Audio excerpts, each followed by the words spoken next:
नमस्ते दोस्तों। आज हम एक बहुत ही गहरी बात पर चर्चा करेंगे, जो है भागवत गीता। खास तौर पर हम दूसरे अध्याय के 18वें श्लोक को समझने की कोशिश करेंगे। यह श्लोक हमें जिंदगी और हमारे अमर अस्तित्व के बारे में बहुत कुछ बताता है। भगवत गीता, जिसे अक्सर गीता भी कहते हैं, हिंदू धर्म का एक बहुत ही महत्वपूर्ण ग्रंथ है। यह महाभारत का ही एक हिस्सा है। इसमें प्रिंस अर्जुन और भगवान कृष्ण जी के बीच की बातचीत है, जहां कृष्ण जी अर्जुन के सारथी बने हैं।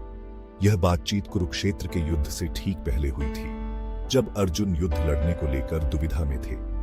दूसरा अध्याय, जिसे सांख्य योग या ज्ञान योग कहते हैं, आगे के आध्यात्मिक टीचिंग्स के लिए नींव रखता है। 18वां श्लोक खास तौर पर आत्मा के अमर नेचर को बताता है।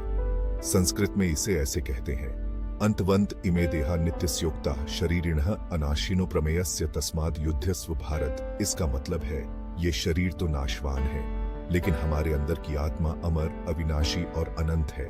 इसलिए हे भारत, युद्ध करो। यह श्लोक हमें याद दिलाता है कि हमारा शरीर तो कुछ समय का है, लेकिन हमारी आत्मा अमर है, उसे कभी नष्ट नहीं किया जा सकता। कृष्ण जी अर्जुन को कहते हैं कि वो शरीर या जीवन मरण के बारे में सोचे बिना एक योद्धा की तरह अपना ड्यूटी निभाए। इस श्लोक की खूबसूरती ये है कि ये जिंदगी और मौत के असली मतलब के बारे में बात करता है। यह हमें अपने शरीर की लिमिटेशन से आगे देखने और अपनी असली अमर आत्मा से जुड़ने के लिए कहता है। हमारी रोजमर्रा की जिंदगी में ये बात हमें बहुत आजादी दे सकती है।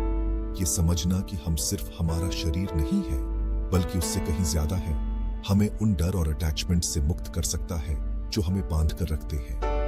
ये हमें ज्यादा पूरी तरह, ज्यादा हिम्मत और मकसद के साथ जीने के लिए कहता है, क्योंकि हम जानते हैं कि हमारी असली आत्मा अमर है। चलिए इस श्लोक पर थोड़ा ध्यान करते हैं और शरीर से परे अपनी असली पहचान के बारे में सोचते हैं।